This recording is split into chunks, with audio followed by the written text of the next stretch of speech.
After learning this message, even the simple presence of a spider in your home might awaken in you a deep respect. In ancient times, the prophets shared with humanity striking truths about the animal world, teachings filled with wisdom that we have often forgotten due to our negligence. Instead of caring for the creatures that share the earth with us, we have committed acts of destruction, fires that ravage forests, the devastation of habitats, and cruel treatment of animals. We believe these actions would have no consequences, but did you know that animals have ways of communicating with each other and can even bear witness to our actions? Animals are not merely beings that exist to survive. They possess awareness and recognize the greatness of their creator. If we open our hearts and minds, perhaps we can understand their message and correct our perception. For example, Prophet Sulayman, Solomon, peace be upon him, was blessed by Allah with the extraordinary gift of understanding the language of animals. He could grasp the words of birds, insects, and all the creatures around him. Have you ever wondered what animals might say about humans? How do birds, fish, or even the cats in our cities perceive us? These creatures do not exist merely to feed themselves. They also glorify Allah in ways we often overlook.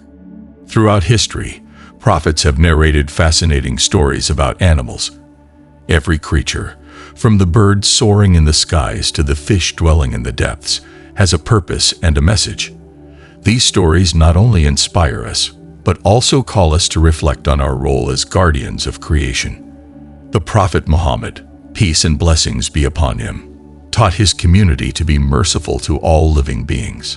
He said, "Be compassionate to those on earth, and he who is in the heavens will be compassionate to you." This hadith reminds us that the way we treat creatures reflects our relationship with the Creator.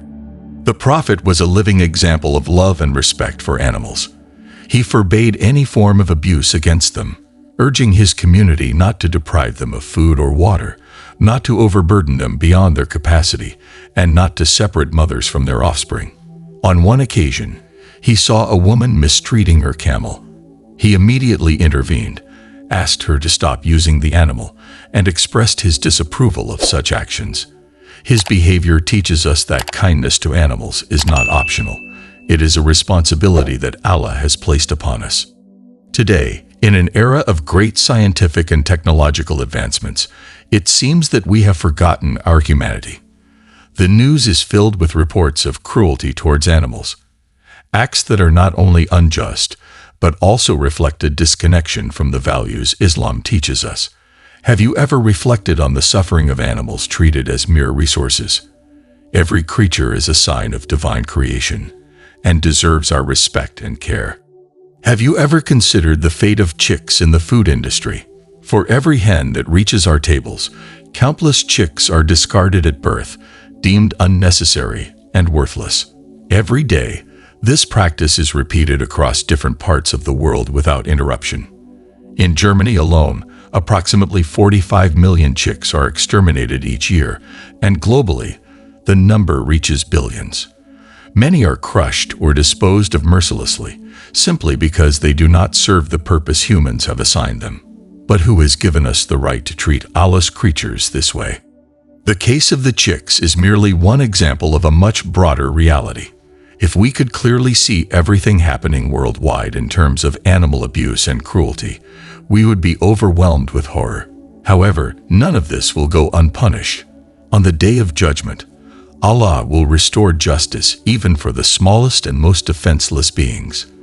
The Messenger of Allah, peace and blessings be upon him, taught that even the sparrow that was killed without reason will rise to testify against the one who deprived it of life unnecessarily.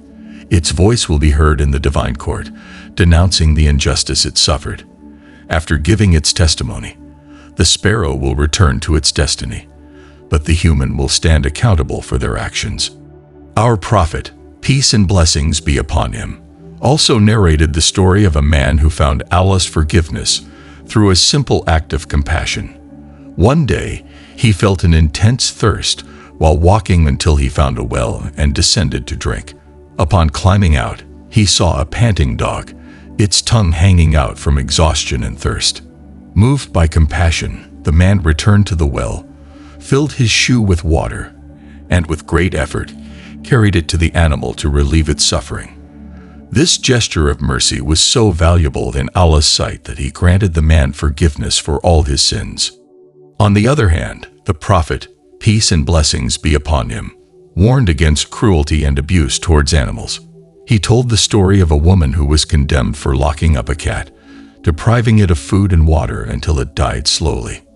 Her lack of compassion led her to eternal punishment, reminding us that every action has consequences, either for our salvation or our destruction. Today, despite scientific and technological advancements, we continue to see how humanity has lost its sense of responsibility. The news is full of heartbreaking reports of animal abuse and exploitation. Silent massacres occur every day. Fires ravage entire forests, leaving thousands of creatures homeless, thirsty, or trapped in the flames. But do we really believe that these tragedies have no consequences? The balance of creation is fragile, and when humanity disrupts it with arrogance and excess, history shows us that civilizations can be wiped out by plagues, disasters, and catastrophes that restore divine justice. A hadith teaches us that when animals suffer because of human sins, they raise their voices in supplication to Allah, saying, "O Allah, punish the transgressors among the children of Adam, for it is because of them that we suffer." We must understand that this earth does not belong solely to us. Animals are also creatures of Allah, with rights and purpose in His creation. Their voices, though silent to many, carry profound messages and valuable lessons. Prophet Sulayman, peace be upon him, witnessed this when he understood the language of animals. It is said that the peacock declared, "Just as you punish, you will be punished," and that migratory birds expressed, "Sinners implore the forgiveness and mercy of Allah." These accounts are not mere fables but reminders of the importance of compassion, justice, and respect for all creation. Every creature glorifies its Lord in its own way, and we, as beings endowed with reason, must learn from them and assume the responsibility that Allah has entrusted to us. The swallow recalled a great truth: whatever you do, sooner or later, you will find it return to you. The dove, in its sweetness, glorified its Creator with words full of reverence. "Exalted is my Lord, who has filled the heavens and the earth with His creation." Meanwhile, the bird known as the hoopoe, hudhud, proclaimed, "He who shows no mercy will not receive mercy." And among all the birds, the parrot, with its sharp perception, warned, "Wretched is the one whose thoughts are solely centered on this fleeting world." Among the birds that soar the skies, one stands out for its wisdom: the stork. It is no coincidence that this bird has been associated since ancient times with intelligence and foresight. Though its song may seem simple to our ears, in the heavens, its voice rises in supplication. "O Allah, we turn to you for help. All praise and glory belong to you alone." In the history of the Ottoman Empire, the vision towards animals and the protection of their rights served as a model of compassion that inspired many. Storks were treated with special care and were sometimes even given names, such as Asupuero, in reference to their journeys to sacred lands like Mecca and Medina. In the city of Bursa, the world's first hospital dedicated to the care of these birds was established, a refuge for injured or homeless storks, known as Garabahani Laklakan. Even today, this place remains in operation, continuing a tradition of mercy towards Allah's creatures. Another tale of deep wisdom can be found in the words of Luqman, who taught his son with a reflection full of meaning. "Do not be more negligent than the rooster, for while you sleep, he praises Allah with his call."